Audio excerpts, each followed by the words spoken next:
متاسفانه روزهای آخر صف زنهای بلاگر زیاد شده ایستاده است. نوارهایی نشر میکنند که در آن نه فایده دینی است نه دنیوی، بلکه تنها به گپ گرفتن مردم است و خلاص. شما خود قضاوت کنید که آیا کاروبار خانه و چیزهای شخصی خود را نواربرداری کرده به مردم نشان دادن یگان فایده دارد؟ رخت خواب زن و شوهر را نواربرداری کرده به مردم نشان دادن مگر پسندیده است؟ سبحان الله، این زنان مسلمان به کجا رفته ایستاده اند؟ کامera در دست هر کاروبار شخصی خود را نواربرداری می کنند. انا حاضر من صبحانه می خورم، انا حاضر من به بیرون می روم، انا حاضر من پسرم را به باغچه می برم، انا حاضر ما به بازار کاروان می رویم گفته خود را نواربرداری می کنند. خلاصه تمام کاروبار شخصی خود را نواربرداری کرده به نمایش می گذارند تا یک نواری شود و از آن پول به دست آید. همینش مانده است که چگونه در حاجت خانه نشستن و چگونه حمام کردنشان را نواربرداری کرده به نمایش گذارند. پناه به خداوند.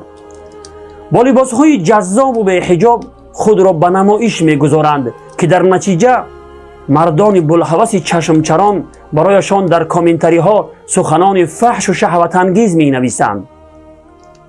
قسم به خدا که شما امروز این قدری که کردید، آینده شما را دیده دیگر دخترها خود را برهنه کرده نشان می دهند.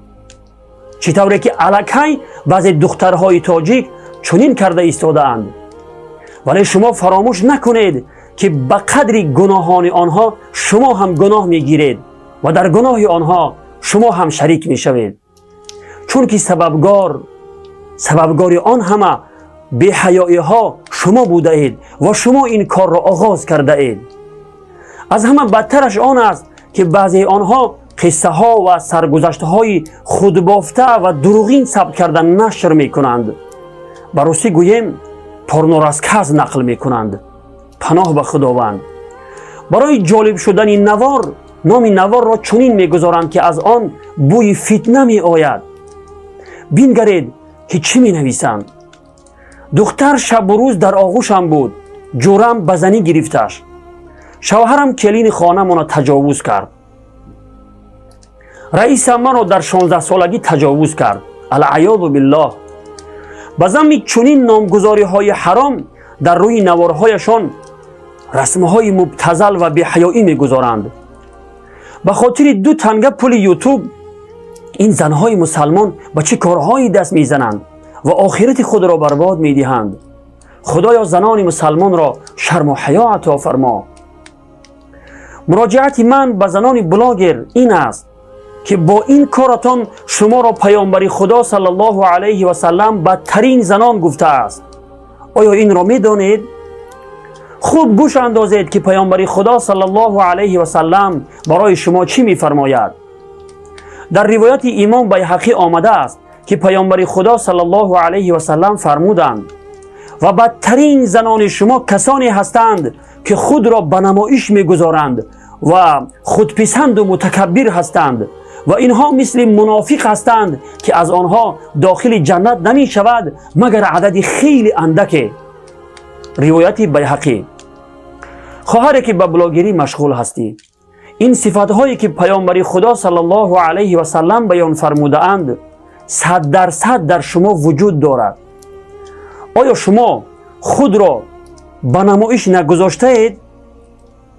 هزاران مرد بلهوس چشمچران شما را دیده لب می لیسد و در کامنتری ها برای شما سخنان فحش و شهوت انگیز می نویسد. مگر چنین نیست؟ وقتی به شما نصیحت کرده شود از روی غرور و تکبری می گویید کار خودت را کن، یا می گویید رفته زن و خواهر خودت را نصیحت کن. مگر این متکبری نیست؟ از الله بترسید خواهران عزیز و پیش از انجام چنین کارهای ناروا خوب اندیشه کرده خود را سوال کنید که آیا خداوند و پیامبرش صلی الله علیه و سلم از این کار شما راضی هست یا نه؟ و السلام علیکم و رحمت الله و برکاته.